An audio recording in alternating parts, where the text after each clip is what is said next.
क्या हो अगर धरती घूमना बंद कर दे? आइए जानने की कोशिश करते हैं इस डॉक्यूमेंट्री में। आप इस समय जहां भी हैं, कुर्सी पर बैठे, लेटे हुए या मोबाइल स्क्रीन को देखते हुए, आपको लगता है कि आप स्थिर हैं, लेकिन यह सिर्फ एक भ्रम है। असलियत यह है कि आप इस समय एक ऐसे ग्रह पर सवार हैं जो अपनी धुरी पर लगभग 1670 किलोमीटर प्रति घंटे की रफ्तार से घूम रहा है। यह रफ्तार किसी भी हवाई जहाज से ज्यादा है, किसी बुलेट ट्रेन से भी ज्यादा।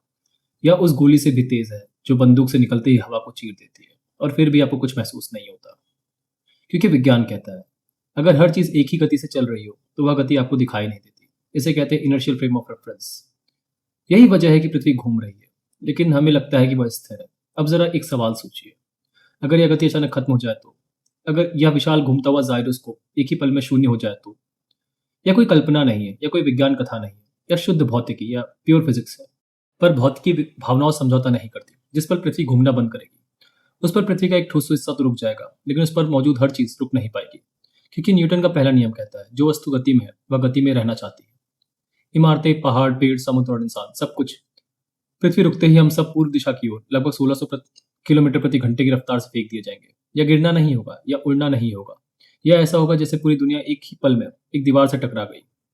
कोई चीख सुनाई नहीं देगी, क्योंकि आवाज से पहले शरीर टूट जाएगा, और यह सब एक सेकंड से भी कम हिस्से में हो जाएगा।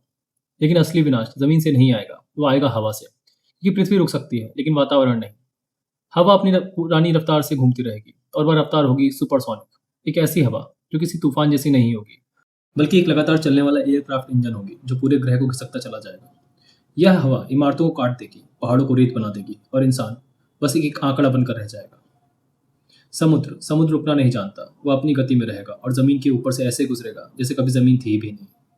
महाद्वीपों का आकार कुछ ही मिनटों में हमेशा के लिए बदल जाएगा। लेकिन यह अंत नहीं होगा। अब शुरू होगा ताप। हवा और जमीन के बीच भयानक घर्षण होगा, इतना ज्यादा कि तापमान हजारों डिग्री तक पहुंच जाएगा। यह किसी चिंगारी से नहीं जलेगी, यह हवा से जलेगी। ऑक्सीजन खुद जलने लगेगी। जंगल नहीं जलेंगे, पूरी पृथ्वी एक विशाल भट्टी बन जाएगी। जो कुछ भी बचा होगा वह पिघल जाएगा, और इसी बीच एक और चीज मर जाएगी जिसे आप देख नहीं सकते, लेकिन जो आपको हर पल बचा रही है। पृथ्वी का चुंबकीय क्षेत्र या ढाल पृथ्वी के भीतर पिघले लोहे के घूमने से बनती है।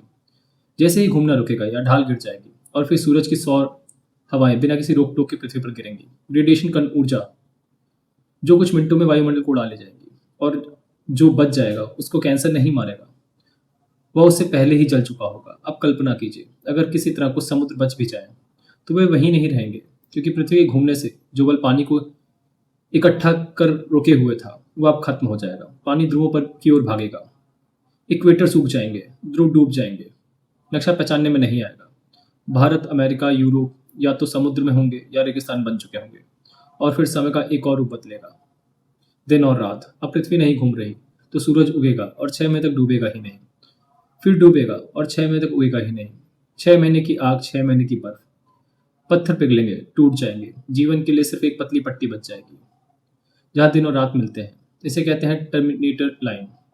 अगर कोई इंसान बचा भी तो वह ऊपर नहीं रहेगा, वह जमीन के नीचे जाएगा, गुफाओं में, बंकरों में, जहाँ हवा कम होगी, ज्यादा दबाव नहीं होगा, जहाँ खेती मशीनों से होगी और ऊर्जा सबसे कीमती चीज होगी।